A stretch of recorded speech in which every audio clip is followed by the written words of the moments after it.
কসবা থানা অঞ্চল যেন গ্রাম বাংলার এক অপার সৌন্দর্যের লীলাভূমি, যেখানে ভোরের আভা ফুটতেই মেঠো পথে কৃষকের ছুটে চলার পাশাপাশি দেখা যায় কর্মজীবী মানুষের আনাগোনা। হাটবাজার, কর্মস্থল, রেল স্টেশন সহ অফিস আদালতে ফুটে ওঠে চঞ্চলতার চিত্র।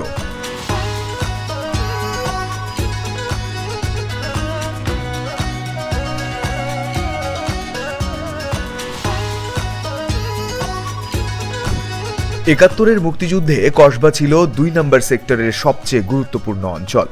সে রণাঙ্গনের ২২শে নভেম্বর লতোয়া মুড়া ও চন্দ্রপুরের এক সম্মুখ যুদ্ধে প্রাণ হারান শতাধিক মুক্তিযোদ্ধা।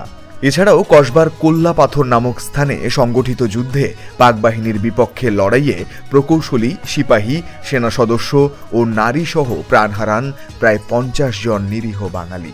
তাদের বীরত্বের স্মৃতি সংরক্ষণে নির্মিত হয়েছে কোল্লা পাথর শহীদ সমাধিস্থল। আরও নির্মিত হয়েছে কেখলা সম্মুখ সমরের স্মৃতিস্তম্ভ, লক্ষ্মীপুর সমাধিস্থল ও উপজেলা মুক্তিযোদ্ধা কমপ্লেক্স ভবন। স্বাধীনতা উত্তর সময় থেকেই কসবাতে শিক্ষার মানোন্নয়নে বিশেষ নজর দেওয়া হয়েছে, যার ফলশ্রুতিতে এ অঞ্চলের শিক্ষার হার পৌঁছেছে ৫৬%। রয়েছে কসবা মহিলা বিশ্ববিদ্যালয় কলেজ ও সরকারি আদর্শ মহাবিদ্যালয় সহ ৮টি কলেজ, কসবা সরকারি উচ্চ বিদ্যালয় সহ ৪২টি মাধ্যমিক বিদ্যালয়, ১৫৩টি প্রাথমিক বিদ্যালয় ও বেশ কিছু মাদ্রাসা।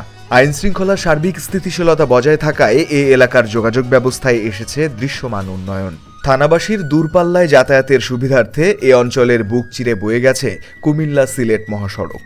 রয়েছে দীর্ঘ রেলপথ সহ কসবা রেলওয়ে স্টেশন। এছাড়াও অভ্যন্তরীণ যোগাযোগের সুবিধার্থে নির্মিত হয়েছে প্রায় ৩৬ কিলোমিটার আধা পাকা রাস্তা, ২১৪ কিলোমিটার পাকা রাস্তা সহ পর্যাপ্ত ব্রিজ ও কালভার্ট। এ অঞ্চলের মানুষ ভৌগোলিক সুবিধাকে কাজে লাগিয়ে বেশ সচ্ছল জীবনযাপন করছে। এলাকাটিতে বিস্তৃত কৃষি জমি থাকায় এখানকার মোট জনগোষ্ঠীর ৫২%-এরও বেশি মানুষই কৃষিকাজের সাথে সম্পৃক্ত।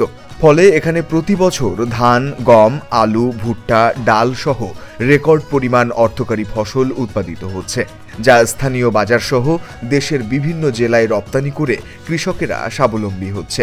কৃষিকাজের বাইরেও স্থানীয় মানুষজন ব্যবসা, চাকুরি সহ প্রবাসে থেকে দেশের অর্থনীতিতে গুরুত্বপূর্ণ অবদান রাখছে। থানাবাসীর সুস্বাস্থ্য নিশ্চিতে রয়েছে একটি উপজেলা স্বাস্থ্য কমপ্লেক্স, 4টি স্বাস্থ্য ও পরিবার কল্যাণ কেন্দ্র এবং 2টি কমিউনিটি ক্লিনিক। এছাড়াও পশু পাখির চিকিৎসায় রয়েছে উপজেলা প্রাণী সম্পদ দপ্তর ও ভেটেরিনারি হাসপাতাল।